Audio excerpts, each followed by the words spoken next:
Roma 1960 veía nacer a un personaje histórico dentro del deporte, un hombre legendario, un hombre que todavía vive, pero a pesar de estar vivo, es una auténtica leyenda del deporte y uno de los deportistas más completos que ha habido en toda la historia. Se trata obviamente de Cassius Clay, del hombre que en Roma había ganado la medalla de oro de los pesos semipesados en una edad muy temprana y a partir de ahí desarrolló una carrera excepcional como boxeador y que después con sus actitudes excedió del mero deporte para convertirse en un líder primero de los negros y luego de los derechos y de los derechos humanos.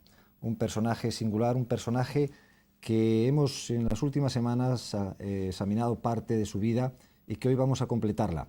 Nos habíamos quedado precisamente cuando su negativa de ir a la guerra del Vietnam y la suspensión, la licencia de no dejarle boxear, en principio una suspensión por 5 años, una multa importante, amenaza de cárcel, pero que Cassius Clay, a pesar de toda esa inactividad, consiguió volver a ser campeón. Vamos a ver con opiniones de gente importante que vivió su vida paralelamente, gente que vivió cercana a él y que va haciendo comentarios a lo largo de la trayectoria de Cassius Clay, en este caso ya de Muhammad Alí, y vamos a empezar con su vida familiar.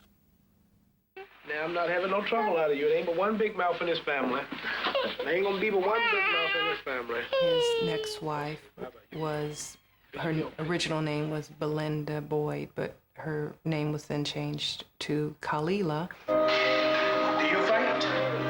No, you don't fight. You can't go. Yes, I go. And they had 4 children together. Miriam's the oldest. Would you please cook me some dinner? Then she had the twins, Jamila and Rashida, and the youngest of her children was little Muhammad Ali. Woman, please.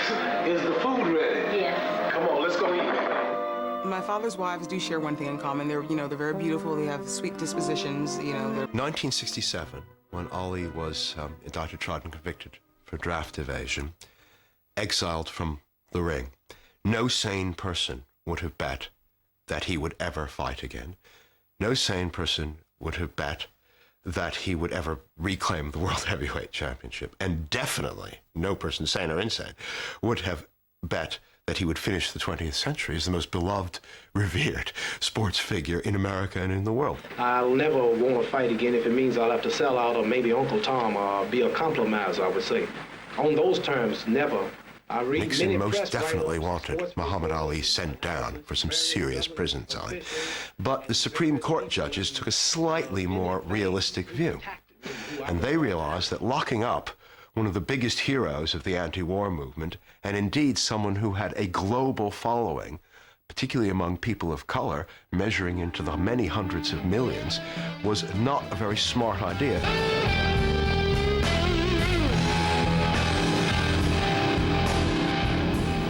I was about 14, 15 years old when he came back.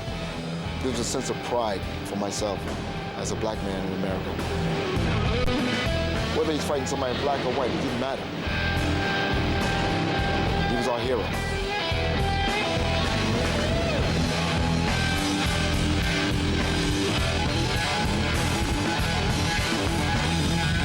In his comeback fight in October of 1970 at the Hyatt, Ali now has come back to great acclaim. And now he had the touch of the people, which is why he was now on his comeback campaigning as the people's champion. And nobody said he wasn't, because indeed, he was. They said I couldn't come back. Jerry Quarry is fast. He went a hard 7 with Frazier. I got him in 3. What was the excuse after whooping him in 3? Well, he didn't get a test.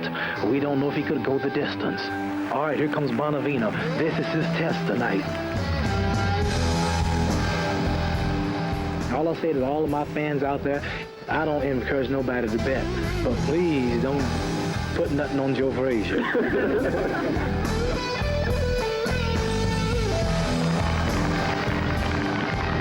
Just slightly more than 4 months after coming back, at the end of 3.5 years of idleness, he was fighting Joe Frazier in Madison Square Garden. I mean, that is unbelievable. He should have taken a year before he fought somebody as desperately formidable as Joe Frazier.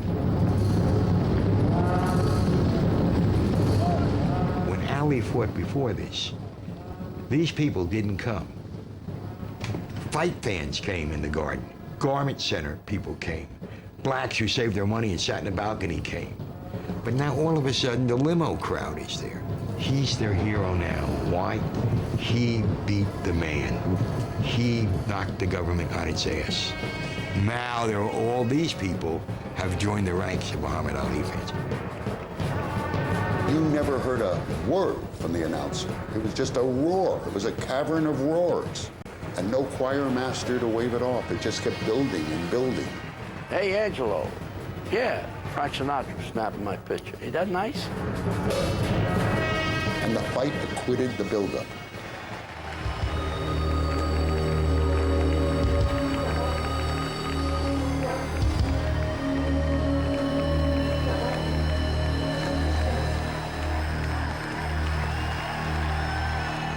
This is Ali in his different times during the fight in his corner. This is the second round, he's standing in his corner. 8th round, he's still standing in his corner. 10th round, he's in his corner. He claimed he wasn't going to sit down at all. But that fight got so hard.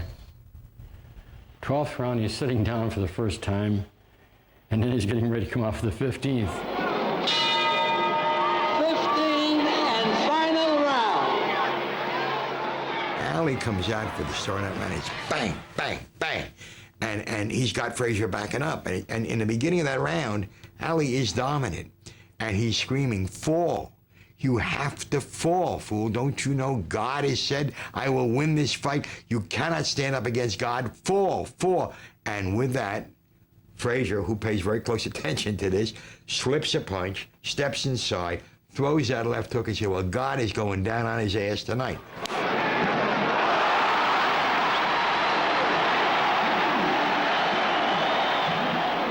Getting up from the punch against Joe Frazier. With tears in my eyes. And get up, you won the fight. I still thought he won the fight, even when he was being counted while he was sitting on the floor. He got up right away. The courage of that, he gets nailed, but he's up at 4. He's up right away. There's the bell ending the fight. When the decision comes, it's unanimous. Joe Frazier retains the heavyweight championship. I remember just getting all emotional about that fight. I didn't sleep for like 2 days after that fight, because it was so extraordinary, what they took out of each other.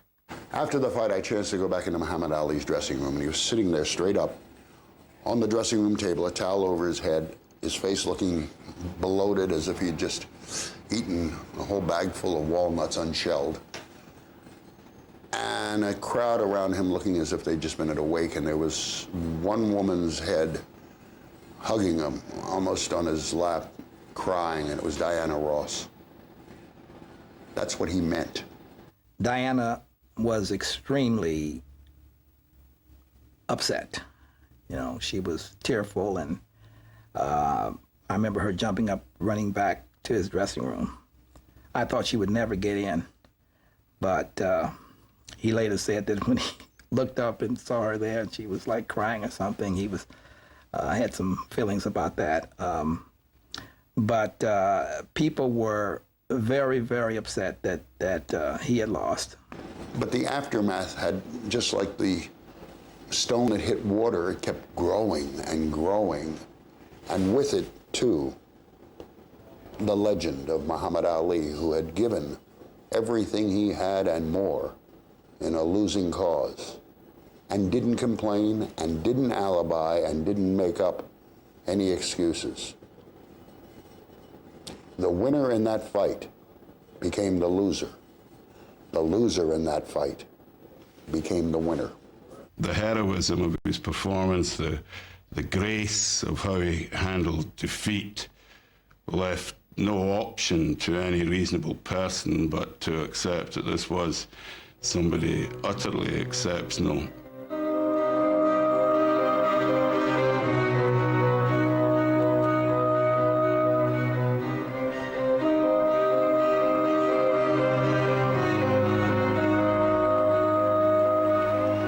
He was like Nureyev, watching Nureyev dance. I mean, he was like a ballet dancer in there, and the speed he had.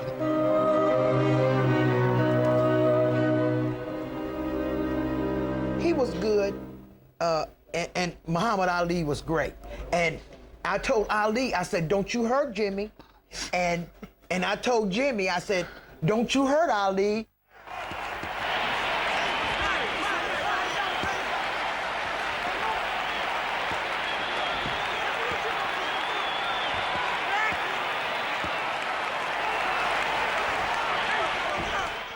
There was one fight I wasn't angry with him that he lost, because he lost to Muhammad Ali. He caught me some good shots. I gotta give him credit for that. He shot me. But if I had to hit him the same way, I would have got him. But he was lucky to get me first. The world knows my father is Muhammad Ali, and I know him as Daddy, and he's always been a great dad. He was very busy. A lot, you know, he's traveling a lot. He always had people around. Interestingly, he still made it very evident that he loved us and that he was there for us and he was our father and he gave us a lot of attention. And, you know, nothing was too important. There was never a time the door was closed or even in an important business conference call. You know, he drove us to school and brought us lunch every day. So he was a good dad. He focused on his kids and he made time for his family life as well as the business world. Just stop fighting now so you can be at home with them while they're growing up. Well, after the next Joe Frazier rematch, I will be finished. Either way. I got to get Joe Frazier. By the time Frazier and Ali fought for the second time, it was essential that Ali defeated Frazier because Frazier was no longer the heavyweight champion. He was, if you like, damaged goods. He had been beaten by George Foreman, lost his heavyweight championship in dramatic circumstances. It was essential that Ali beat Frazier in that fight. Here at the end of the 12th round, a blazing finish to this sensational fight. Muhammad Ali pouring it on.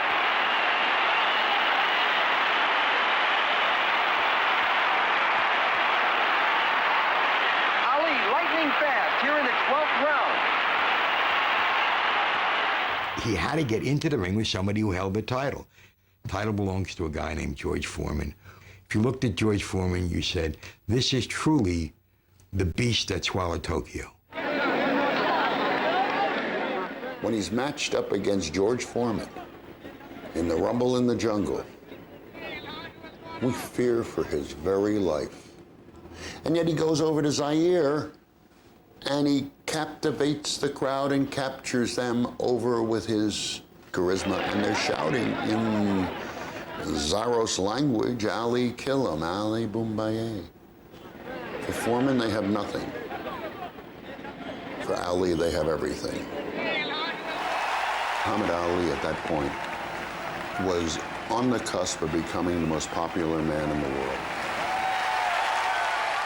I'm the fastest heavyweight, the most elegant, the most scientific, the most artistic of all times. And listen, Jerry, if you think the world was surprised when Nixon resigned, wait till I whip Foreman's behind. He's not going to take Foreman the 8th round. He actually said the 8th round. I said, how would you get the 8th? He said, well, the dummy. He said, he can't. He said, he's never beat. I think Foreman had never boxed beyond 2 rounds. So Ali said, well, he can't count beyond 2. When he gets to 8, he'll be totally confused. I'll have him by then. People who thought he would beat Foreman just weren't talking sense, because by that time his legs had gone. When he came back after 3.5 years out of the game, he had lost the leg speed. He was available to be hit in the head by moderate heavyweights. Now, Joe Frazier was liable to get to him, but the guy you thought was bound to get to him with calamitous results was Foreman, who had this great wrecking ball of a right hand. And you thought, when that right hand hits Muhammad, what's going to happen? And most of it, I was in Zaire, and I know that most of his camp were terrified. They were dreading that fight.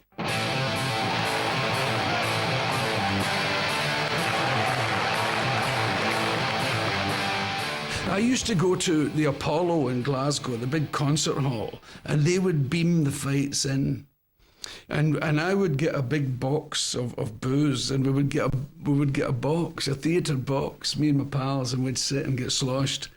smoke cigars and watch him fight. And in that one, he took, I think it was till about was it the 7th or 9th round, he just got beaten and beaten against the ropes, and we thought, it's over. There's something's wrong with the guy. He's just covering himself up like this. His arms are going to come down and the guy will paste him. He's a monster. 4 punches downstairs on Ali. Ali, of course, has protection around that area he was being hit by. Ali showing the ability to punch inside against George Foreman. Now the fighters move across the ring. This dancing master that we know now goes against the ropes like this. And round after round is taking Foreman's heaviest blows to the arms. An occasional one gets through. George didn't miss with all of them.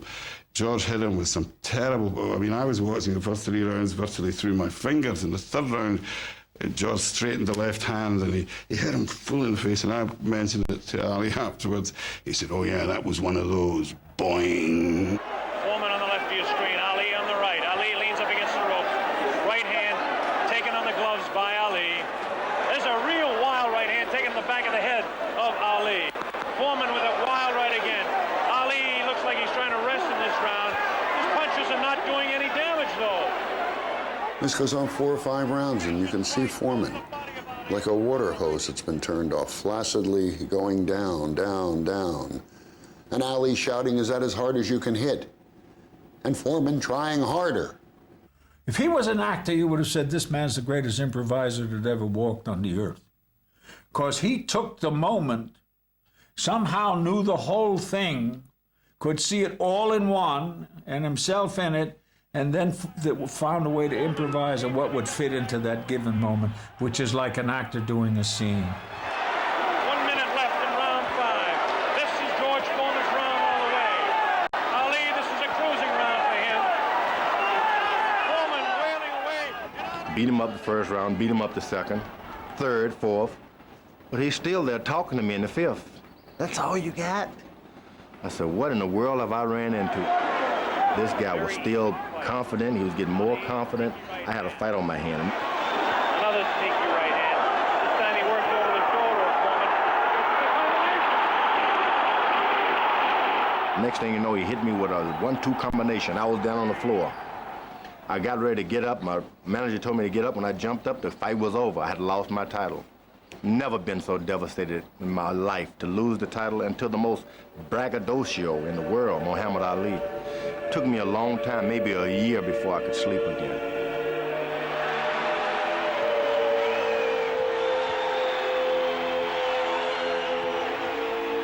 No one will ever forget. It only took about 4 punches. Ba-boom, ba-boof, and it was... We were singing and dancing and squishing beer down into the stalls. And I just turned a somersault. I loved the guy.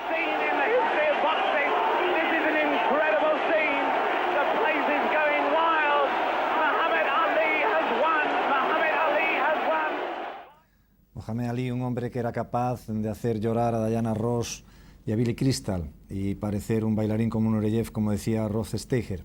Un hombre que después de 3 años y medio sin hacer absolutamente nada de boxeo había conseguido volver, hacer un combate tremendo con Joe Frazier y luego recuperar el título frente a un tremendo rival como era George Foreman. Un hombre que quizá en ese momento debía de haberse retirado, pero aún le quedaba una larga carrera en el boxeo a Cassius Clay. Una carrera heroica, la que le faltaba, pero que evidentemente hicieron mella en su cuerpo. Vamos a verlo. He said, I'm quitting. This is my last fight. You can write it. So everybody said, well, we've been through this before. Okay, we got to write it. What are we going to do? So we go write it, and the time difference, we're going to get it in. Calls everybody back, and he says, I've changed my mind. I think maybe one more fight. Wecker attempting to hang on viciously. He's trying to hang on. He's out on his feet. Ali boots him. A right hand off the left hook. Drops. Chuck Wecker. The count is up to 4. It's up to 5, 6, 7, 8. The referee stops the fight. Wecker was the kind of guy who thought he could win any fight he was in. Any fight he was in. And because he felt God was on his side in some way, he was just waiting for God to show up all of his career. And so he says to his wife at the hotel before the fight, he says, get the sexiest lingerie you can get, because tonight you're going to sleep with the heavyweight champion of the world. And he goes to the fight, and of course it's almost a no-hitter shutout. And he comes back, and his face is all lumped up or whatever, and his wife is standing there in the door, and she says, what time do I go to Muhammad's room? I remember when he was fighting Joe Bugner, Harold Conrad came down and shaking his head. He said, he's up there, there's a hooker in every room on his floor, and he goes from room to room. You know, he understood that this was such an opportunity to, you know, be with the champ. So this was kind of like a sexual autograph. I think he was just, you know, very healthy, big guy who could pull when he wanted to. He was beautiful after all. He was a heavyweight champion of the world. He was also a very exciting figure in society in general. And he was quite randy. Who cares, really? What's important is what they say and how they affect themselves in public. What they do after 6 p.m., as they say, is their business. I think we're really too concerned with a person's private life. I think Muhammad sees that he was a flawed man, but we all are. You know, we're not perfect. So, but I mean, as far as his basic principles are good, and yes, during that time, I would say Muhammad would say, yeah, that was a mistake. I'm sorry. A lot of people ask me, your father's been married 4 times. He's got 9 kids. Well, what I have to say to that is, he is an amazing person. He claims all of his kids. He's always a father to all of his kids. He liked to be married. He married. All of his divorces were settled out of court. He gave every wife half of anything he had. Never made anyone sign a prenup. He's got a soft, giving heart, and he's lovable, and he loves pretty women.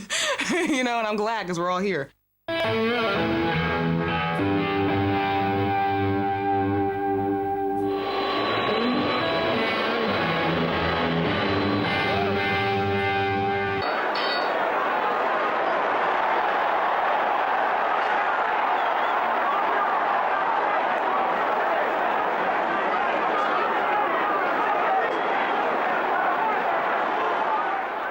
Ali's whole fight was to keep Joe off at the end of his jab.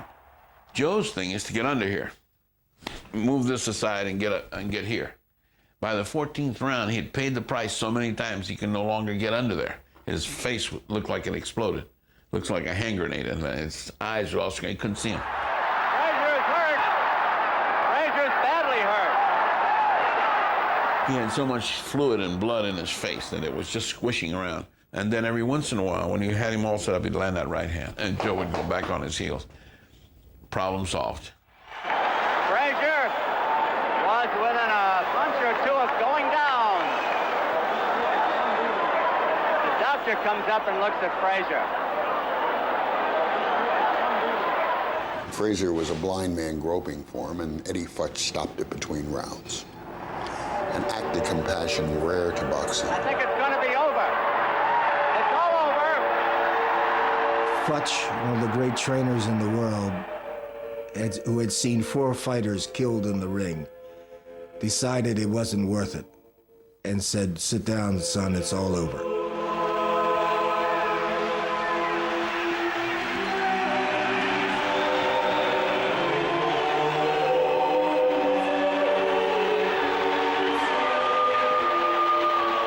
To my mind, the best heavyweight fight I've ever seen in my life, and the closest to death that both fighters came in. I don't know whether that's praise or not, because death shouldn't enter into a sporting event, but it did. Whew. What a murderous fight. Every champion had to go through that experience about feeling that he's dying. And Ali had that feeling in that fight. Well, it's the same exhaustion you see when anybody who's dehydrated, that's been through an incredible, debilitating disease. I mean, your acid-base balance is gone, for example. Your cardiac condition, your heart, it's got to get back to being, you've exhausted your heart. You got to get the fluid balance. And all of that's reflected in the brain. And your brain's floating around in a bed of water. And when you lose all the water, you've got some problems with your brains. On top of all of that, somebody's pummeling you. It's bad enough to be exhausted, but exhausted and beaten is a high level of getting ready to die. Ali went to Manila as an is, but left as a was. The game was over. It was all over. He knew it. He took my hand and rubbed my fingers over his forehead, and there was a ridge of bumps on it. He was very worried about brain damage. He should have called it to the end, yet he continued on. Why? Was it ego? No, I don't think it was ego. Finances, quite possibly. He had a lot of people to take care of. Everybody around him wanted money from him. And he tried to be very generous, and he was very generous, but he got ripped off an enormous amount. And I think after a while, it wasn't so much that he was upset about losing the money as that he realized that these people weren't really, friends. Plus, you had the Muslims and everybody that had built him into a business and a living that needed him to fight to continue to live. All these hanger-ons that he had, this 30 or 40 guys, he quits. They're out of work. They're out of work. They're out of a check. Everybody wants him to continue. On February 15th, 1978, he took on undefeated Leon Spinks, gold medal winner in the '76 Olympics.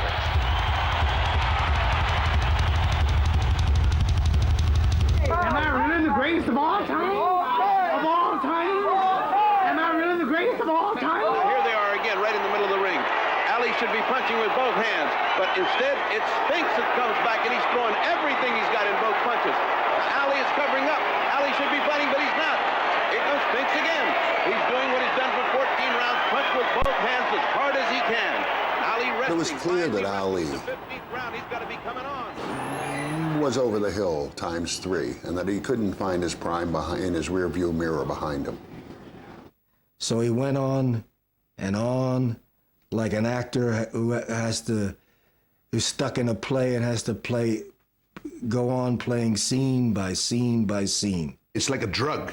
You get used to that, and you want to take your talent as far as it possibly can go. And sometimes you don't know when that time is. It'll tell you, like with a singer, when you can't sing as well, you think, well, I can't do it, and you stop. As with an athlete, he's got to be pushed to that level where he then knows that he can't do it, and that's where Ali took it as far as he possibly could. I'm going to be the first man to win the title 3 times. I have a chance to make history. The first man to win the title 3 times.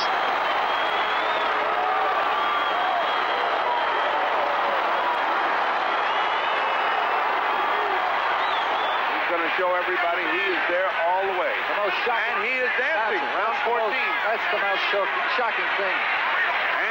The Leon Spinks fight was one of the favorite fights for me because of the fact that he was able to come back, and he didn't come back and really beat up Leon Spinks. He actually came back and beat him mentally and used his ring science to beat him.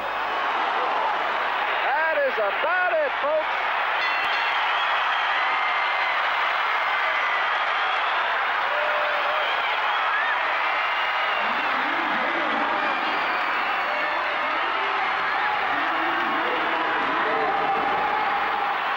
The accumulation of all the punches took something from him. Those last fights sped him on his merry way. Nobody in the history of boxing ever took a punch better than Muhammad Ali. Sadly, there's a price to be paid for that. And his condition now is the direct result of physical trauma of the brainstem. People talk about Parkinson's disease. It's not Parkinson's disease, it's Parkinson's syndrome, which can have several causes, but the specific cause in Muhammad's case is physical trauma of the brainstem. Muhammad was in the best shape of his life. The doctor gave him thyroid pills, which sapped his strength, made him look beautiful physically. He looked like a picture of health. He never looked better. But the point was, the tank was empty. The thyroid pills definitely ruined him. I thought he was taking vitamin pills. And I knew what those pills were, but he tried to imply to me that those were vitamin pills. But I knew better, and I was very honest with him. I said, those are not vitamin pills. Those are L-Dopa. Those pills are used for Parkinsonians.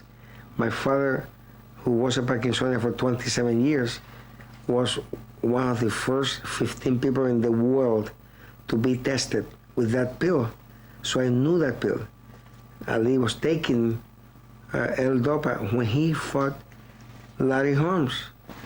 And I said, oh my goodness, this guy has Parkinson and he's still fighting?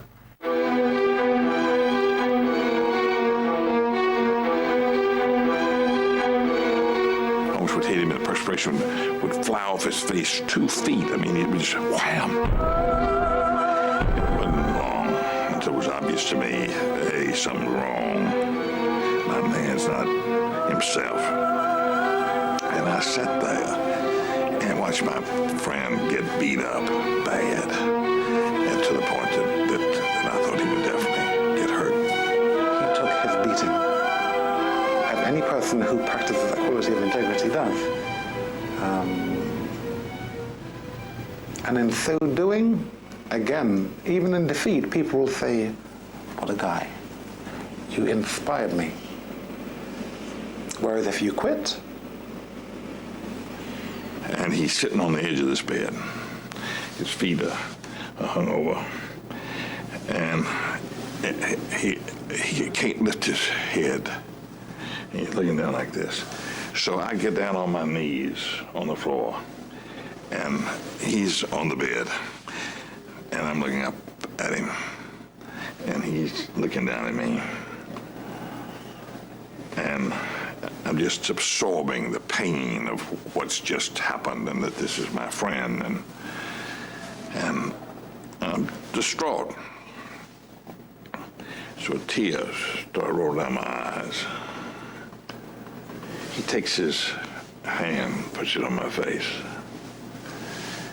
and wipes my tears away. Both hands, this one. And he says, Chinjuga, don't cry. I'm still Ali. Seguía siendo Ali un campeón que había ganado el título en 3 ocasiones, en unas circunstancias realmente difíciles y excepcionales. Un hombre que había tenido terribles batallas y un gran campeón. Se sabe cuando se encaja una derrota. La derrota ante Joe Frazier había engrandecido y, como decían, ahí había empezado la leyenda de Cassius Clay, de Muhammad Alí, la elegancia con la derrota y la dignidad con la que la había llevado. Y a partir de ahora, la vida de Muhammad Alí daba un vuelco. Había acabado el boxeo y dejaba las secuelas de una enfermedad importante, del Parkinson.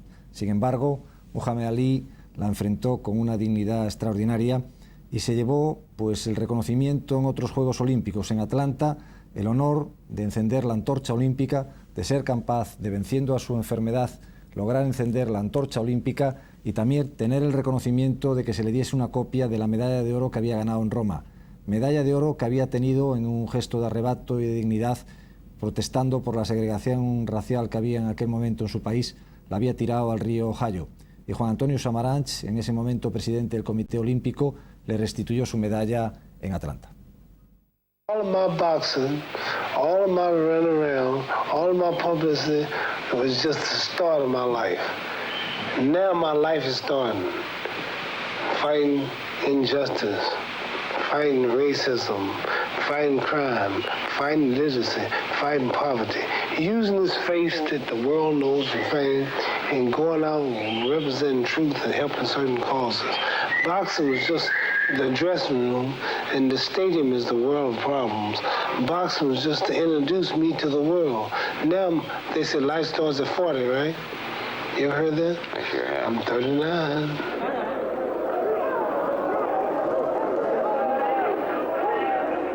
This is a man who needs people the way a hemophiliac needs blood. I mean, he lives off people.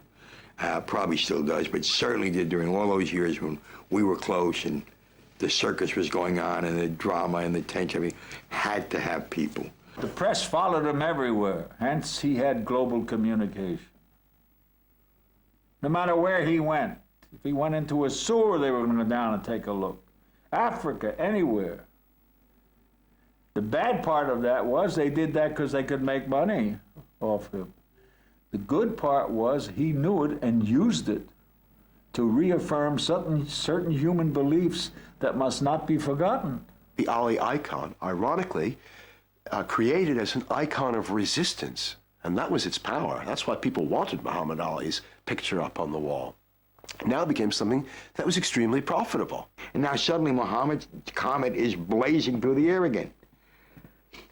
Hustling agents, collectors of memorabilia, all kinds of people bring him into prominence.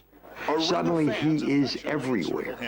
The man in the middle, former heavyweight champion Muhammad Ali. He's here in the nation's capital to hawk a new product. Champ Gourmet Chocolate Chip Cookie. My mother and father, you know, they got along, but I think they got to a point where my mother divorced my father. She just wasn't happy. You know, she married him real young. I think she needed to be independent and be on her own, and they stayed friends. When I told him I wanted a divorce, he just burst out crying real loud. I was so embarrassed because everyone in the whole house could hear. But I did what I felt was best for me and the children. I actually saw him more when they got divorced, to be honest with you, than when we were living together. I think he was scared we'd forget him. You know, when she got remarried, you know, he kept asking me, you know, do you have a new daddy now? Do you give him kisses? Do you hug him too? He's like a big kid. And Lonnie, his present wife, he's known amazingly all of his life. Their mothers were best friends. They grew up across the street from one another. He sometimes would babysit her, and she was kind of a friend to him throughout all of his marriages. And now they're married. So she takes good care of him. He's happy. She's happy. We're happy with her. As many of you know, my husband has been battling Parkinson's for over a decade. It has been one of his greatest challenges in a lifetime of standing up to many monumental challenges, both inside and outside of the ring. He figured Parkinson's wasn't going to kill him, so he would endure the problems that came with the disease, the slow movements, the rigidity, and the tremor. Initially, he was not a willing patient, and you can ask his doctors about that. For people that are worried about him, you know, and love him and want to know how he's doing, he is amazingly strong and confident. He doesn't feel sorry for himself. His condition is 100% motor. It's physical, has nothing to do mentally with anything. It doesn't affect his memory. He's extremely sharp. He is standing up there and he's looking that obscene monstrosity called Parkinson's disease right in the eye and say, screw you. He's handling the disease just as good as he did boxing. He's getting the most out of the disease. The guy's milking the disease, and he's sick. There's no question about it. He just will not knuckle under. And as Parkinson's got the upper hand and continued to go, I'm going to light that damn flame in Atlanta. Don't tell me I can't do it because I don't have Parkinson's. Parkinson's, you're nothing. I've beaten tougher opponents than you.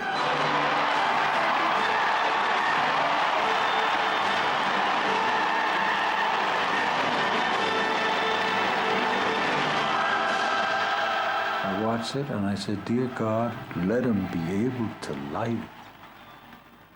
And all his life, he has lit the torch. You've got to take your hat off. Say, thank you, Muhammad. You're indeed a man. I cried when I saw that. I had to watch it on TV here, and I'm saying out loud, you deserve that. You deserve that. You deserve that. I felt like I'm so proud of you, and I was. And I felt like America finally says, hey, we've got a hero here.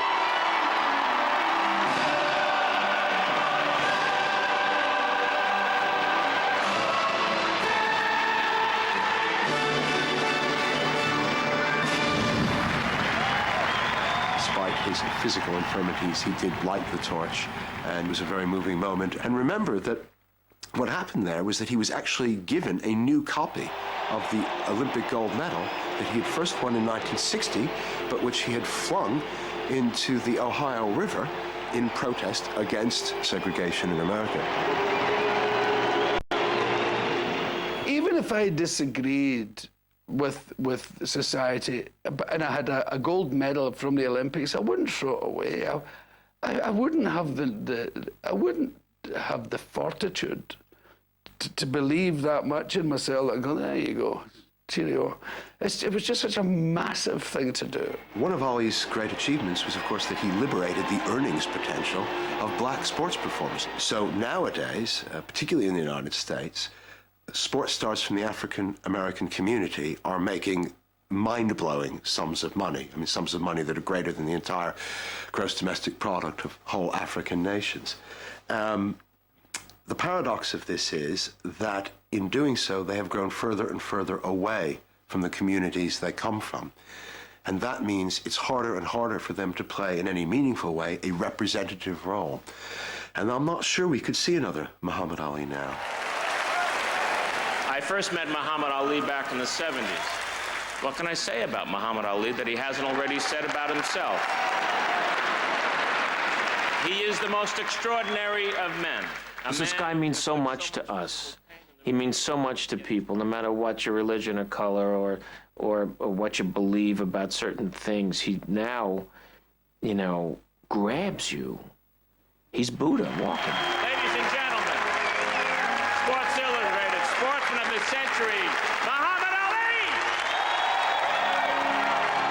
Ali! In his quiet now, he's almost louder than he was when he was ranting and raving. Tell us about this. There's something about him that's so profound and lovable.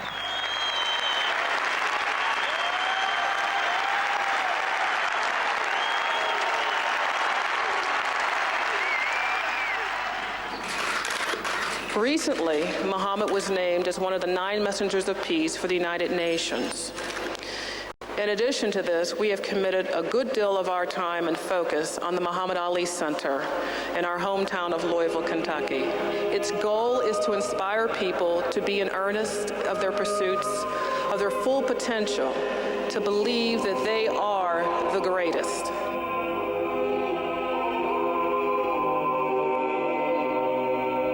He really is a gift to mankind at large.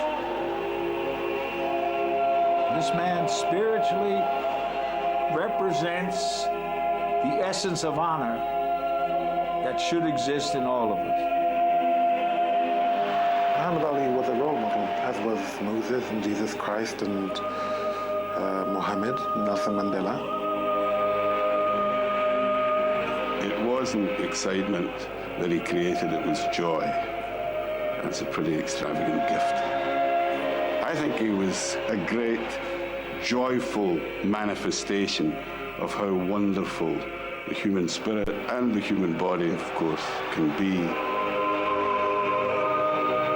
He is Cassius Clay, whom I call Muhammad Ali, with great respect.